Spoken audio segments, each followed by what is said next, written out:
Hulo, baka maiyak ako. Charot. Dadating ang panahon na iikot sa atin yung ruleta. Parang naiyak ako noon kasi sobrang nakita ko sa team na sobrang nilaban yung game.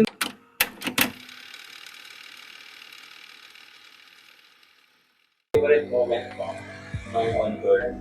When we won against Petrogas, that was our very first game sa on tour, and parang ang daming realizations after na kaya namin lumaban, na kaya namin manalo even against a veteran team, and na-realize ko na yun nga, mananalo kami if we come together as a team, if magtulong-tulong kami, even yung mga nasa labas na pinasok, nag-contribute talaga. So dun ko nakita yung talagang teamwork ng team at talagang palaban kami.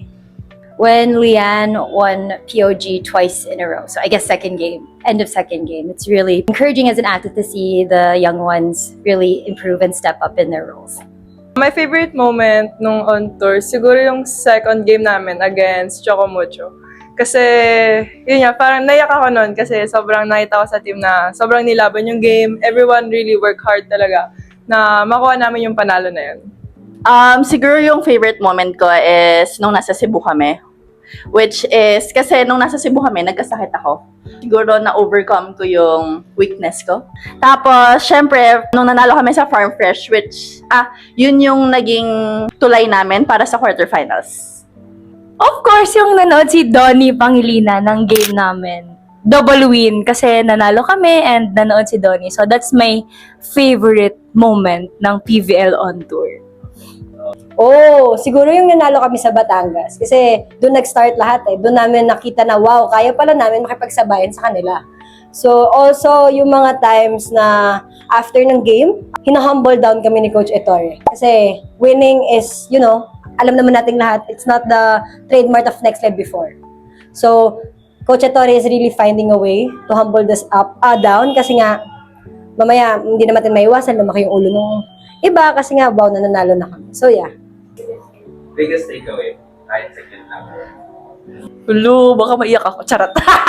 I think sobrang eye-opener ng league na to kasi it proved na everything, like every hard work pays off. Little by little, makikita mo din talaga yung bunga ng mga pinaghirapan mo. That we can do this.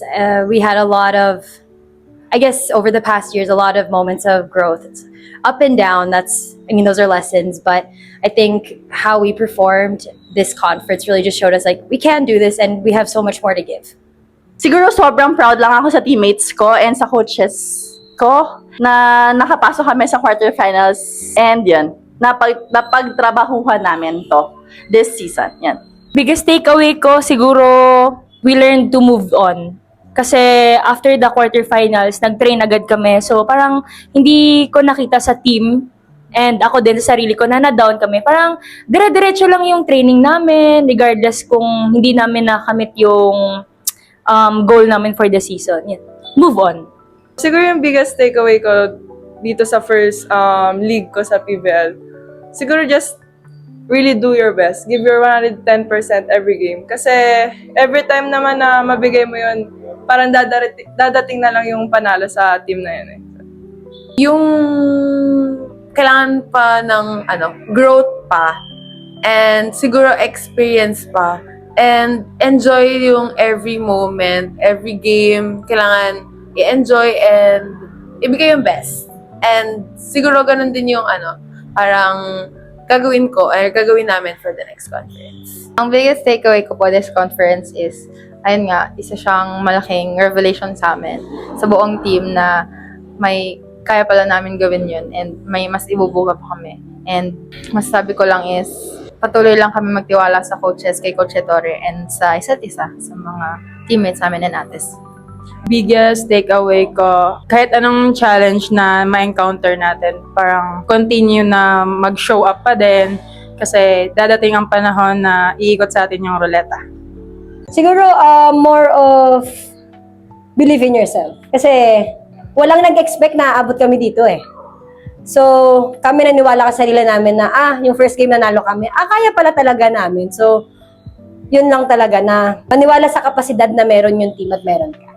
Siguro biggest takeaway for the team is that we can go through anything, even losses or wins, as long as magkakasama kami. As long as we stay on the same page, we still have the same goal, and we know na we can count on each other, and we have parang nagiging support system namin yung isa't isa. Kumbaga, saluhan kami, lalo na inside the court pag game, kapag may kailangan or may hindi gumagana. Alam namin na ang daming pwedeng maglaro at ang daming pwedeng bumawi para sa'yo.